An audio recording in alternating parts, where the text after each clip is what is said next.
અને પગથિયું ઉતરતા પણ નશો કરી ગયા ને પગથિયો દાદરો ઉતરે અને દાસી બાજુમાંથી નીકળી એમાં લસડિયું લેવાઈ ગયો ખંભે હાથ અડી ગયો દાસી ખંભે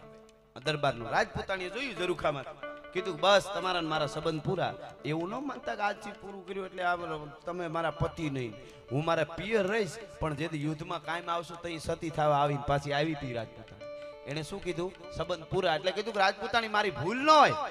પણ મને નશામાં હું લડથડિયું લઈ ગયો જરાક એમાં જરાક મારો હાથ દાસીને અડી ગયો બાકી હું પવિત્ર છું અને ત્યારે રાજપૂતાણીએ જે કીધું ઈ મારે કેવું છે એને કીધું ભૂલમાં અડ્યો હોય કે ગમે એમ અડ્યો હોય પણ જે હાથ દાસીને અડે ઈ હવે આ રાજપૂતાણીને ન અડે એટલી મને ખબર પડે છે આવી ઘટના રાજસ્થાનમાં બનેલી છે